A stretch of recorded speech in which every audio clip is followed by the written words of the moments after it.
Hello, innovators, dreamers, and fellow travelers on this incredible journey called life.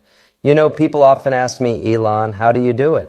How do you keep pushing the boundaries, facing down seemingly insurmountable challenges? And my answer is always the same. It is not about being fearless. It is about understanding the future you want to create and then relentlessly working towards it.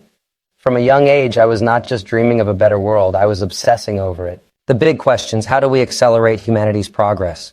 How do we ensure a future where we are not just surviving, but thriving? These questions fueled me, even when others thought my ideas were, well, let's just say, unconventional. Today, I want to share with you not just my story, but the mindset that has driven every single one of my ventures. And I want to challenge you right here, right now, to start thinking about the future you want to build. Let's rewind a bit. Growing up in South Africa, I was a voracious reader. Books were my escape, my university, my portal to understanding how the world worked, and more importantly, how it could work. I remember devouring everything from sci-fi to encyclopedias, and what struck me even then was this: if you can imagine it, you can probably build it. The only real limits are the ones we place on ourselves. But imagination alone is not enough. It is the spark, but execution is the engine. My first real venture, Zip2, back in the mid-90s, was a simple idea: an online city guide. Sounds quaint now, right? But back then, the internet was still the Wild West. Most people did not even have internet access. It was a grind. Long hours, sleeping under my desk, showering at a YMCA. But every single line of code, every single sales call was a step towards proving that the internet was not just a fad. It was the future. Question for the audience. Have you ever had an idea that everyone else thought was crazy, but you just knew it had potential? Tell me about it in the comments below. What was your Zip2 moment? After Zip2 came PayPal. Now that was a whole different beast. We were not just building a product, we were revolutionizing how people thought about money. The traditional banking system was slow, inefficient, and frankly archaic. We envisioned a world where money could move as freely and instantly as information. This was a battle, a real David and Goliath scenario against established financial institutions. There were countless moments where it felt like we were hitting a wall.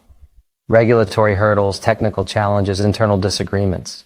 But the vision was too compelling to give up. We believed that if we made transactions easier, safer, and more accessible, we would empower millions. And we did. Selling PayPal was a turning point. Suddenly, I had capital, but more importantly, I had a deeper understanding of what it takes to disrupt an industry. I could have retired to a beach somewhere, sipped margaritas, but that is just not how my brain works. The existential questions were still burning. Why electric cars? Why rockets to Mars? Why connect our brains to computers? These are not random ventures. They are all interconnected, driven by a singular overarching goal: to ensure the long-term survival and prosperity of consciousness. Let us talk about Tesla.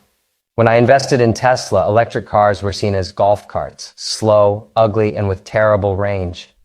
The automotive industry was entrenched in gasoline. Everyone said it could not be done. The batteries were too expensive, the infrastructure did not exist, consumers would not buy them. But I saw a path where sustainable energy was not just an alternative. It was the only future. We had to build cars that were not just electric, but better than gasoline cars in every way.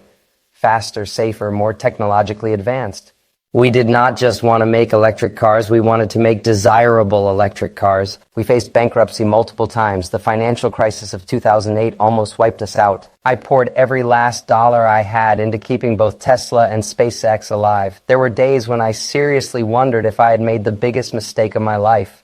The stress was immense, but giving up was not an option, because the mission was too important. Question for the audience: what is a cause or a mission you believe in so strongly that you would sacrifice everything for it? Share your passion in the comments. And then there is SpaceX. From the outset, the goal was audacious: make humanity a multi-planetary species. Why? Because relying on a single planet, no matter how beautiful, is a precarious existence. A catastrophic event, an asteroid impact, a supervolcano, even a global pandemic could wipe us out. Spreading consciousness across the cosmos is the ultimate insurance policy. When I started SpaceX, the established aerospace industry laughed. They said I was naive, that I did not understand the complexities of rocket science, and to be fair, they were partly right. I did not have a background in aerospace engineering, but I had a team of brilliant, dedicated people and a refusal to accept impossible as an answer. We had spectacular failures, rockets exploding on the launch pad, Billions of dollars literally going up in smoke. Each failure was a punch to the gut. But each failure also provided invaluable data, crucial lessons. We did not see them as setbacks. We saw them as expensive learning opportunities, and we iterated, we improved, we persevered. And now look where we are. Reusable rockets, drastically reduced launch costs, a path to Mars that is becoming increasingly tangible. We are not just launching satellites, we are launching the hopes and dreams of a multi-planetary future. So what is the secret sauce? It is not magic. It is a combination of principles that I have tried to embody and that I believe anyone can cultivate. First principles thinking. Do not reason by analogy. Do not just do what everyone else is doing. Break down a problem to its fundamental truths. What are the absolute undeniable facts? And then build your solution from there. Second, embrace failure as a learning tool. This is crucial. If you are not failing, you are not innovating hard enough.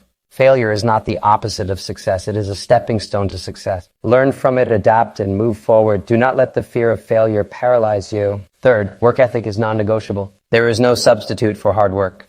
If others are working 40 hours a week and you are working 80, you will achieve in 6 months what they achieve in a year. It is simple math, but it is not just about hours. It is about intensity and focus. Make every hour count. Fourth, always be iterating. The perfect solution does not exist on day one. It is a continuous process of refinement, testing, and improvement. Do not get bogged down trying to make something perfect before launch. Get it out there, get feedback, and make it better. Fifth, attract great talent. You cannot do it alone. Surround yourself with people who are smarter than you, more passionate than you, and who believe in the mission as deeply as you do. Empower them, trust them, and challenge them. These principles are not just for building rockets or electric cars. They are for building anything you care about, your career, your relationships, your personal growth. Question for the audience, which of these principles resonates most with you, and how do you plan to apply it in your own life? Let me know. We are living in an era of unprecedented technological advancement. Artificial intelligence, sustainable energy, space exploration, brain-machine interfaces, these are not just buzzwords. They are the building blocks of our future, and you have a role to play in shaping that future. Do not wait for permission. Do not wait for someone else to solve the big problems. The world needs your ideas, your energy, your ingenuity. What are the problems that keep you up at night? What are the injustices you want to correct? What are the dreams you want to bring to life? It won't be easy. There will be critics. There will be setbacks. There will be moments of doubt. But remember the words of Winston Churchill. Success is not final. Failure is not fatal. It is the courage to continue that counts. So as you go about your day, I want you to ask yourself, am I being a consumer of the future or a creator of it?